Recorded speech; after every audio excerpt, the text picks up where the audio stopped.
Provision जो है वो ई इनवॉइसिंग का है। ई इनवॉइसिंग ऑलरेडी भी एप्लीकेबल हो चुका है, लेकिन पहले वो ज़्यादातर गवर्नमेंट्स के ऊपर एप्लीकेबल था। अभी जिनकी टर्नओवर 50 करोड़ से ज़्यादा होगी 1 अप्रैल से, उनके ऊपर ये एप्लीकेबल हो जाएगा। और जो कि एक्सपेक्टेशन थी, जैसे पहले उन्होंने 500 करोड़ से ज़्यादा वालों पे एप्लीकेबल किया, फिर 100 करोड़ से ज़्यादा वालों पे, अभी 50 करोड़ से ज़्यादा वालों पे, तो काफ़ी स्पीड में चल रही है गवर्नमेंट। तो एक्सपेक्टेशन है कि धीरे धीरे शायद हो सकता है 5 या 10 करोड़ से ज़्यादा वाले जो लोग हैं उन पे भी एप्लीकेबल हो जाए। ई इनवॉइसिंग को लेके बहुत सारे कन्फ्यूज़न है, बहुत सारे डर भी हैं काफ़ी सारे लोगों के दिमाग में। First of all, E invoicing आपको B2B इनवॉइसेस के लिए करनी है, B2C इनवॉइसेस के लिए आपको इनवॉइसिंग की ज़रूरत नहीं है। लेकिन एक बहुत बड़ा जो गैप रहता है इंडस्ट्रीज़ का, कि जो वो इनवॉइस इशू करते हैं, बाद में पता चला उस इनवॉइस को चेंज कर दिया। लोगों का एक ये थॉट प्रोसेस होता है कि इनवॉइस इशू करने से लेके जो हमारी रिटर्न तक का टाइम है, तब तक तो आपको कितना भी चेंज कर ही सकते हैं, ये अगर रिटर्न लेट फाइल कर रहे हैं तो उसको चेंज कर दिया।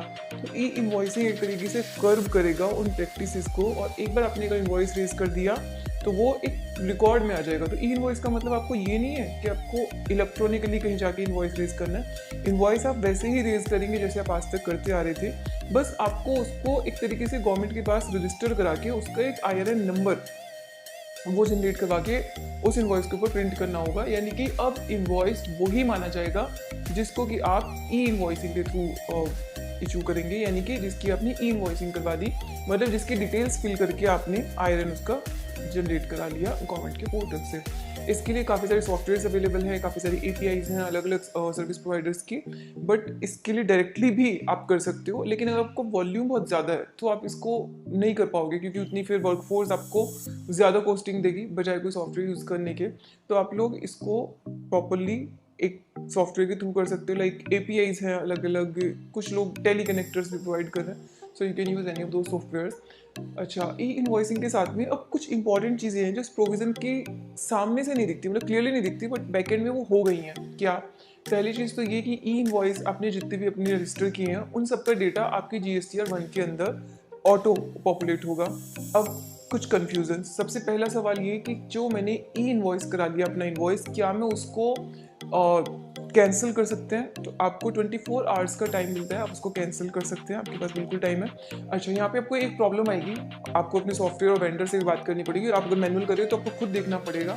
एक बार जिस इनवॉइस नंबर का इनवॉइस जनरेट हो गया और आपने अगर उसको कैंसिल कर दिया, तो आपको फिर अगला नंबर उसका करना पड़ेगा। मतलब वो जो कैंसल्ड का ARN है उसको भी एक अलग रिकॉर्ड की तरह ट्रीट करेगा। तो अगर आप अगली बार सेम इनवॉइस का नंबर एंटर करोगे तो उसको सिस्टम एक्सेप्ट नहीं करेगा।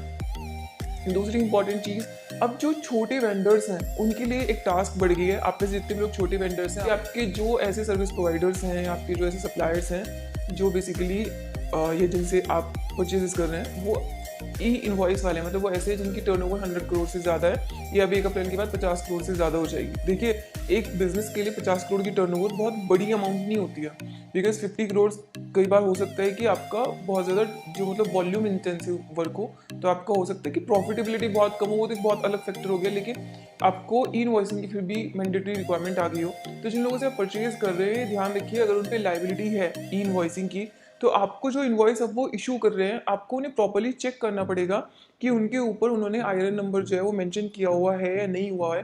क्योंकि अगर वो नहीं है, यानी कि आपको इनवॉइस बनाना था बट आपने नहीं बनाया, तो अब आप तो वो इनवॉइस लेके आ गए, तो यहाँ पे क्या है कि ई invoice will replace the actual invoice, और एक्चुअली में आपको ये माना जाएगा कि आपको सही इनवॉइस इशू ही नहीं हुआ। अब इससे प्रॉब्लम क्या होगी? इससे प्रॉब्लम ये होगी कि जो हमारी सेक्शन 16 की प्रोविजन है उसके हिसाब से आपके पास एक टैक्स एलिजिबल डॉक्यूमेंट होना चाहिए, यानी कि एक प्रॉपर इनवॉइस होना चाहिए जो सही, बिल्कुल सही इनवॉइस है। अब अगर उसने इनवॉइस वैसे तो सही रेज कर रखा है, आपकी इन्फॉर्मेशन डाल दी, डिटेल डाल दी, मान लो उसने GSTR 1 में भी एंटर कर दिया, लेकिन उन्होंने उसका ई इनवॉइस जनरेट नहीं किया, तो इससे प्रॉब्लम क्या होगी? जो आपका इनपुट टैक्स क्रेडिट है वो खतरे में आ सकता है। बहुत बार ऐसा होता है कि हम प्रोविजंस को उस समय पे इग्नोर कर देते हैं और हमें बहुत साल बाद पता चलता है कि अच्छा, इतनी बड़ी मेरे ऊपर लायबिलिटी आ गई। तो इसलिए मैं आपको आज ही ये चीज़ कॉशन कर रही हूँ कि आप बड़ी कंपनी से, बड़े सप्लायर से जो भी इनवॉइसेस ले रहे हैं, उनको आज ही चेक करें कि उनको अगर लायबिलिटी है इनवॉइसिंग की, तो आपका इनवॉइस प्रॉपर्ली जिसका IRN जनरेट हो चुका है वो वाला इनवॉइस होना चाहिए। साथ ही अब ई इनवॉइस को ईवी बिल के साथ भी जो गवर्नमेंट जो है उसको मर्ज करने की कोशिश कर रही है। तो इसका मतलब ये नहीं कि ईवी बिल पोर्टल खत्म हो जाएगा, इसका मतलब सिर्फ ये होगा कि अगर आपने ई इनवॉइस जनरेट करते हुए मोस्टली इन्फॉर्मेशन डाल दी, मान लीजिए आपने पार्ट ए पार्ट बी दोनों की इन्फॉर्मेशन डाल दी, तो आपका ई वे बिल खुद से जनरेट हो जाएगा। और अगर आपने सिर्फ पार्ट ए की डाली है तो आपको बाकी इन्फॉर्मेशन डाल के तब ई वे बिल जनरेट करना पड़ेगा। नेक्स्ट क्वेश्चन ये राइज होता है कि अगर मैंने ई इनवॉइसिंग कर ली तो क्या मुझे ई वे बिल की जरूरत नहीं है? गलत। ई वे बिल एक सेपरेट रिक्वायरमेंट है और उसकी जरूरत आपको अभी भी पड़ेगी। नेक्स्ट क्वेश्चन, अब अगर मैंने ई इनवॉइस जनरेट कर लिया है तो क्या मुझे फिजिकल कॉपी लेके चलना जरूरी है ट्रांसपोर्टेशन के टाइम पे?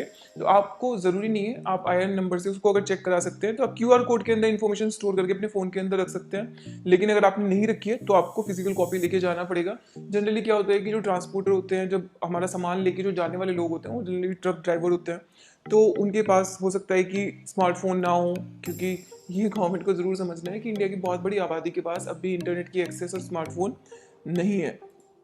और हो सकता है कि जो व्हीकल को लीड करके लेके जा रहा है, चला के लेके जा रहा है, वो एक्चुअली वही पर्सन हो, तो उस केस में आपको फिजिकल कॉपी उनके पास रखवानी पड़ेगी। ऑल्दो ये होना चाहिए कि अगर ई इनवॉइस मैंने जनरेट कर लिया है और ई वे बिल है, तो ई इनवॉइस नहीं भी है तो आपके जो ऑफिसर्स हैं वो भी खैर उनके पास तो स्मार्टफोन हो गई ना, तो वो तो खोल के देख सकते हैं। अगर मैं सिर्फ आईआर नंबर उनको दे दूं, रिटर्न में है मेरे पास, या मैं फोन पे पूछ के भी दे दूं, लेकिन चेक कि हाँ इसका इनवॉइस रेज हुआ है कि नहीं हुआ है। लेकिन जनरली होता है कि प्रोविजन में कोई भी लाइबिलिटी अपने ऊपर नहीं रखी जाती और अधिकतर लाइबिलिटी सब टैक्स पेयर के ऊपर ही डाली जाती है, तो यहाँ पे भी वही वाली चीज़ है। अच्छा, नेक्स्ट जो प्रोविजन अब एप्लीकेबल होने जा रहा है वो एप्लीकेबल होने जा रहा है हमारा HSN कोड मेंशन करने वाला प्रोविजन। दोनों ही प्रोविजन आपकी सरदर्दी काफी बढ़ाने वाले हैं। HSN कोड अब आपको मैंडेटरी मेंशन करना होगा अपने इनवॉइस पे। सबसे पहले मैं आपको बताऊंगी HSN कोड होता है क्या है। जितने भी आइटम्स होते हैं उनको एक्चुअली एमर्ज हुआ, यानी पैदा हुआ था इंटरनेशनल ट्रेड से, तो एक आइडेंटिकल पहचान बनाने के लिए, जैसे कोई प्रोडक्ट है उसको मान लीजिए इंडिया में किसी और नाम से बुलाते हैं, यूएस में किसी और नाम से बुलाते हैं, तो जब वो इंटरनेशनली ट्रेड किए जाते हैं तो हर इंसान उसको समझ सके कि भाई इस प्रोडक्ट का मतलब ये है, तो उन्होंने हर चीज़ को एक कोड प्रोवाइड कर दिया बेस्ड ऑन देयर डिस्क्रिप्शन। अच्छा, जो एसेंशियल कोड्स होते हैं वो आपको ध्यान रखना होगा, उसमें कोई नाम नहीं लिखा होता, उसमें नहीं कि पानी की बोतल है, ये घड़ी है, उसमें डिस्क्रिप्शन लिखा होता है, वो डिस्क्रिप्टिव होते हैं। तो उस डिस्क्रिप्शन के हिसाब से जो चीज़ें वहाँ पे फॉलो करती हैं वो आपको देखनी होती हैं। अच्छा, उसमें जो कई बार ये भी होता है कि वो एक से ज़्यादा हेडिंग्स के अंदर फॉलो कर जाएं, तो उसमें हमारे HSN के रूल्स होते हैं, HSN को रीड करने के, उनको इंटरप्रेट करने के, क्लासिफिकेशन के रूल्स उनको बोला जाता है।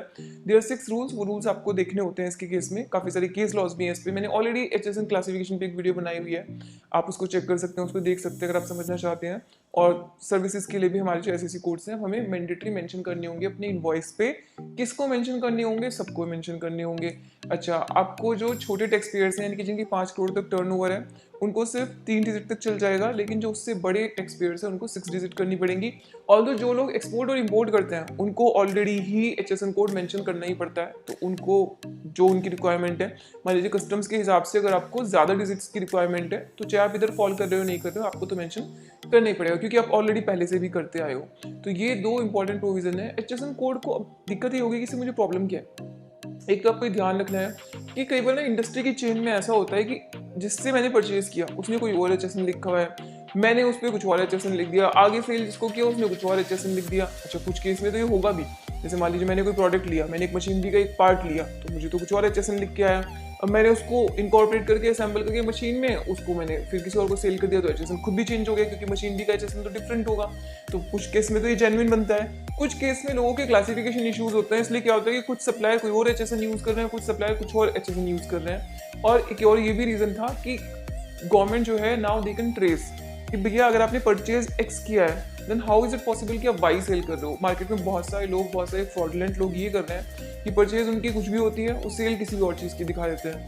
तो यहाँ पे उसको भी कर्व करना इसका एक मकसद है। लेकिन ध्यान रखना कि जब गवर्नमेंट दूसरों के लिए जब जाल डाला जाए जो एक्चुअली में फ्रॉडस्टर्स है, तो कोई ऐसा ना हो कि गलती से आप उसमें फंस जाओ।